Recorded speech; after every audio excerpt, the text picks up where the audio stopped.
দিয়েছে। দল আমির নির্দেশে মুসলিমরা কি কল্যাণ রাষ্ট্র গঠনের জন্য হিন্দু প্রার্থীকে ভোট দিয়ে পারবে? ഹിന്ദുക്ക് വോട്ട് ചെയ്യാൻ ജായസ് നഹീ, ഹിന്ദുക്ക് വോട്ട് ചെയ്യാൻ ജായസ് നഹീ, ഹിന്ദുക്ക് വോട്ട് ചെയ്യാൻ ജായസ് നഹീ. ബംഗ്ലാദേശിലെ മണ്ണ് ഒരിക്കലും ഇന്ത്യക്കെതിരെ പ്രയോഗിക്കില്ല എന്ന് ഉറപ്പുവരുത്തിയ നേതാവായിരുന്നു അവാമി ലീഗിന്റെ ഷെയ്ഖ് ഹസീന. 2009 തൊട്ട് 2024 വരെയുള്ള കാലഘട്ടം ബംഗ്ലാദേശ് ഇന്ത്യ ബന്ധത്തിലെ ഏറ്റവും മികച്ച ഒരു കാലഘട്ടം തന്നെയായിരുന്നു. പിന്നീട് സംഭവിച്ചതെല്ലാം വളരെ ദുഃഖകരമായിട്ടുള്ള കാര്യവുമാണ്. അതുകൊണ്ട് തന്നെയാണ് നാൾക്ക് നാളെ നമ്മൾ ബംഗ്ലാദേശിൽ നിന്ന് ഇന്ത്യ വിരുദ്ധമായിട്ടുള്ള വാർത്തകൾ കേൾക്കുന്നത്, ന്യൂനപക്ഷത്തിനെതിരെയുള്ള അതിക്രമങ്ങൾ അവിടെ ഏറുന്നു എന്നുള്ള വാർത്തകളും കേൾക്കുന്നത്. ഷെയ്ഖ് ഹസീന ഇന്ത്യക്ക് ഉറപ്പുവരുത്തിയ ഒരുപാട് കാര്യങ്ങളുണ്ടായിരുന്നു.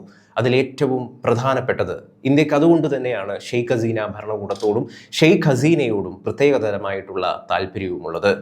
ഏറ്റവും കൂടുതൽ ഇന്ത്യക്ക് അനുയോജ്യമായിട്ടുള്ള നിലപാടെടുത്തു എന്ന് പറയുമ്പോൾ നമ്മൾ ശ്രദ്ധിക്കേണ്ടത്, തീവ്രവാദത്തിനെതിരെ ആൻറ്റി ടെററിസം ഏറ്റവും കൂടുതൽ അവിടെ ഉണ്ട് എന്ന് മനസ്സിലാക്കി അതിനെതിരെ ശക്തമായിട്ടുള്ള ഭരണപരമായിട്ടുള്ള നിലപാട്, സൈന്യപരമായിട്ടുള്ള നിലപാട് ഷെയ്ഖ് ഹസീന ഉറപ്പുവരുത്തിയിരുന്നു. അവർ ബംഗ്ലാദേശിൻ്റെ ഇന്ത്യയുമായി ചേർന്നുള്ള ബംഗ്ലാദേശിൻ്റെ അതിർത്തിയിൽ സുരക്ഷിതത്വം ഉറപ്പുവരുത്തിയിരുന്നു.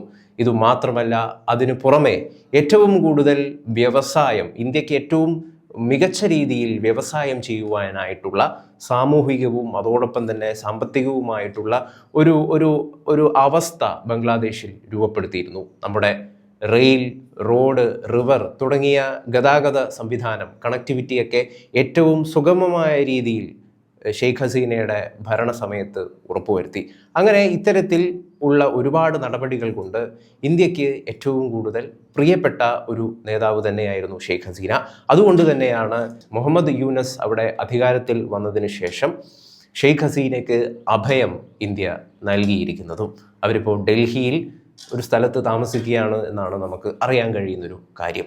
2024 ജൂലൈയിലാണ് ബംഗ്ലാദേശിൽ സ്റ്റുഡൻസ് പ്രക്ഷോഭം, വിദ്യാർത്ഥികളുടെ ഒരു ദേശീയ പ്രക്ഷോഭം വരികയും ഷെയ്ഖ് ഹസീനയുടെ അവാമി ലീഗ് അവിടെ നിന്ന് പിന്മാറുകയും തുടർന്ന് മുഹമ്മദ് യൂനിസിൻ്റെ താൽക്കാലിക ഭരണത്തിൽ ഉള്ള അധികാരം ബംഗ്ലാദേശ് കൈക്കലാക്കുകയും ചെയ്യുന്നത്.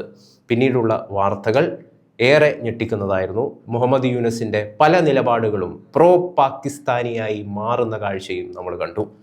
നമ്മൾ ഇതിൽ ശ്രദ്ധിക്കേണ്ട ഏറ്റവും പ്രധാനപ്പെട്ടുള്ളൊരു കാര്യം, ഈ ഫെബ്രുവരിയിൽ, അടുത്ത മാസം, ബംഗ്ലാദേശിൽ ആദ്യമായി ഷെയ്ഖ് ഹസീന പടിയിറങ്ങിയതിന് ശേഷം ഏറ്റവും ആദ്യമായി ഒരു ജനറൽ ഇലക്ഷൻ രൂപപ്പെടുകയാണ്. അതിൻ്റെ അടിസ്ഥാനത്തിൽ ഒരുപാട് ന്യൂനപക്ഷങ്ങളെ, പ്രത്യേകിച്ചും ഹിന്ദുക്കളെ ടാർഗറ്റ് ചെയ്തുകൊണ്ടുള്ള, അവരെ ലക്ഷ്യം വെച്ചുകൊണ്ടുള്ള ആക്രമണങ്ങളാണ് ബംഗ്ലാദേശിൽ രൂപം കൊണ്ടിരിക്കുന്നത്. കഴിഞ്ഞ ദിവസം തന്നെ അത്തരത്തിലുള്ള നിരവധിയായിട്ടുള്ള ദുഃഖിപ്പിക്കുന്ന, ഞെട്ടിപ്പിക്കുന്ന വാർത്തകളാണ് പുറത്തു വന്നിരിക്കുന്നത്.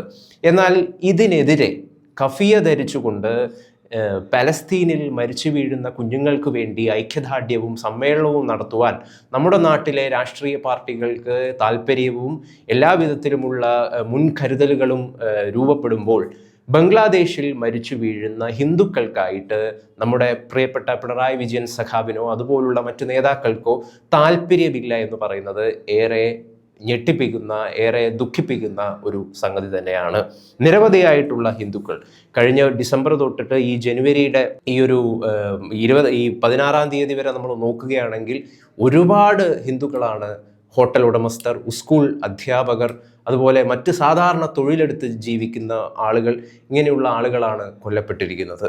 അതായത് ഒരു ഇസ്ലാമിക, ബംഗ്ലാദേശിലെ ജനാധിപത്യ പ്രക്രിയയെ മൊത്തം അട്ടിമറിച്ചുകൊണ്ട് ഒരു ഇസ്ലാമിക ഭരണത്തിലേക്ക്, ഒരു ജനാധിപത്യമില്ലാത്ത ഒരു ഫാസിസ്റ്റ് ഭരണത്തിലേക്ക് ബംഗ്ലാദേശ് നടന്നെടുക്കുകയാണ് എന്നതാണ് നമുക്ക് അറിയാൻ കഴിയുന്ന ഏറ്റവും വലിയൊരു കാര്യം. അതിൻ്റെ ഭാഗമായിട്ട് അവിടെയുള്ള ഹിന്ദുക്കൾ പടിപടിയായി ഓരോ രീതിയിൽ കൊല്ലപ്പെട്ടുകൊണ്ടിരിക്കുകയാണ്. കഴിഞ്ഞ ദിവസം തന്നെ വളരെ ഞെട്ടിപ്പിക്കുന്ന ഒരു വാർത്ത പുറത്തു വന്നു. പെട്രോൾ പമ്പ് ജീവനക്കാരനായിട്ടുള്ള ഒരാൾ, ഒരു 30 വയസ്സുകാരനായിട്ടുള്ള ദിപോൻ ചന്ദ്രദാസ് ആണ് കൊല്ലപ്പെട്ടിരിക്കുന്നത്. അയാളെ കൊന്നു എന്ന് തന്നെ നമുക്ക് പറയേണ്ടി വരും. കാരണം പെട്രോൾ പമ്പിൽ ഒരു SUV വാഹനം വരികയും വലിയ തുകയ്ക്ക് അവിടെ നിന്ന് പെട്രോൾ അടിക്കുകയും പിന്നീട് പൈസ ചോദിക്കുമ്പോൾ ഇല്ല എന്ന് പറയുകയും ആ വാഹനത്തിന് പിന്നാലെ പിന്തുടരുന്ന ഈ 30 വയസ്സുകാരനെ ആ വാഹനം അദ്ദേഹത്തിൻ്റെ ദേഹത്തൂടെ ഇടിച്ചു കയറ്റി നീങ്ങിപ്പോവുകയായിരുന്നു. ഇത്തരത്തിലുള്ള വളരെ ഞെട്ടിപ്പിക്കുന്ന സംഭവങ്ങൾ ബംഗ്ലാദേശിൽ നിന്ന് പുറത്തു വരുന്നു. കഴിഞ്ഞ ദിവസം ചില ദേശീയ മാധ്യമങ്ങളൊക്കെ പുറത്തുവിട്ട മറ്റൊരു വീഡിയോ ക്ലിപ്പുണ്ട്. അത് ഒരു മതപുരോഹിതൻ്റെ പ്രസംഗമാണ്. അത് നമ്മുടെ മലയാള മാധ്യമങ്ങളിലൊന്നും വന്നതായിട്ട് കണ്ടില്ല. അതിൽ ആ മതപുരോഹിതൻ പറയുന്നൊരു കാര്യം ബംഗ്ലാദേശിൽ ക്ഷേത്രങ്ങൾ നശിപ്പിക്കാനുള്ളതാണ്, അവരുടെ വിഗ്രഹങ്ങൾ നശിപ്പിക്കാനുള്ളതാണ്. ഒരു ഹിന്ദുവിനും ബംഗ്ലാദേശിൽ ജീവിക്കാൻ കഴിയില്ല, ഒരു ഇസ്കോണിനും ജീവിക്കാൻ കഴിയില്ല. ഡൽഹിയിലെ ദല്ലാലന്മാർ ഡൽഹിയിലേക്ക് തന്നെ മടങ്ങണം തുടങ്ങിയ കടുത്ത ഹിന്ദു വിരുദ്ധ നിലപാടാണ് ഈ ഒരു മതപുരോഹിതൻ ആ പ്രസംഗത്തിൽ പറയുന്നതായിട്ട് നമുക്ക് അറിയാൻ കഴിയുന്നത്. ഫെബ്രുവരിയിൽ അവിടെ തെരഞ്ഞെടുപ്പ് വരികയാണ്.